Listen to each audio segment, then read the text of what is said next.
진중권 전 동양대 교수가 이낙연 전 더불어민주당 대표, 정세균 전 국무총리, 이재명 경기지사 등 여권 대선 주자들에 대한 독설이 화제가 되고 있습니다.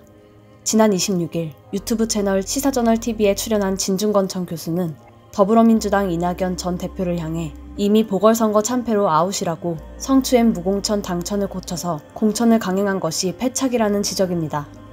이어 진중권 전 교수는 전략적으로 멍청하다고 덧붙였습니다. 최근 대선 도전 움직임을 본격화하고 있는 정세균 전 국무총리에 대해선 가망이 없다고 평가했습니다. 이후로 친문한테 절대적 지지를 받는 메리트가 없고 이렇다 할 인간적인 매력이 하나도 없다고 덧붙였습니다. 여권에서 비문 인사인 이재명 경기지사에 대해서는 친문을 대하는 전략적 난관에 처한 것으로 바라봤습니다. 진중권 전 교수는 극렬당원 1000명을 내쳐야 한다고 한 것이라며 그들의 지지 없이는 후보가 되기 힘들고 그들과 함께 가면 대선에서 승리할 수 없는 딜레마에 빠졌다. 쉽지 않은 게임이 될 것이라고 말했습니다. 덧붙여 4.7 재보선에서 참패한 민주당에 대해서도 평론했습니다. 진중권 전 교수는 시스템상 쇄신이 불가능하다며 당대표 후보들이 앞장서 친문 색채를 강화하고 있다고 비판했는데요.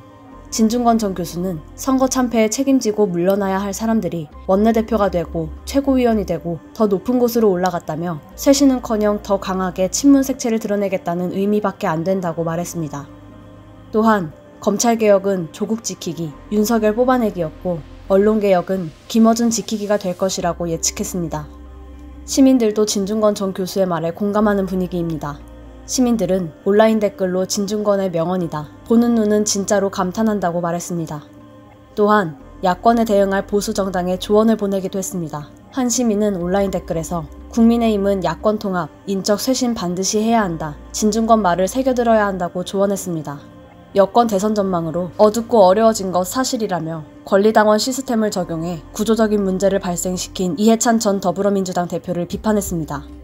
진중권 전 교수는 결국 민주당이 당심과 민심 사이의 괴리를 좁힐 수 없을 것으로 전망했습니다. 한편 민주당이 약세를 보일 때 야권 통합과 내부 쇄신으로 치고 올라가야 할 국민의힘은 김용판 국민의힘 의원의 윤석열 전 검찰총장 저격 발언으로 내분의 조짐이 보여 우려되는 상황입니다. 28일 김용판 의원은 국회에서 기자회견을 열어 정치에 영원한 적도, 영원한 친구도 없다는 말을 실감했다며 입을 열었습니다. 김용판 의원은 윤석열 전 총장이 정권교체의 기대를 높여주는 소중한 우파의 자산이라는 관점에 전적으로 공감한다면서도 한때 내게 국기문란범이란 누명을 씌워 씻을 수 없는 상처를 준 윤석열 전 총장에 대한 입장을 밝힌다고 말했습니다. 김용판 의원은 정치 지도자가 되겠다고 결심했다면 진정성 있는 사과로 과물탄계의 과정을 거치라고 요구했습니다. 윤석열 전 총장은 TK, 친박계 중진들로부터 적폐 수사로 보수의 씨를 말린 장본인이란 꼬리표를 지우지 못하는 상황이라 적극적으로 당에 영입하려는 세력과 의견이 대립하는 부분입니다. 일요서울TV 신수정입니다.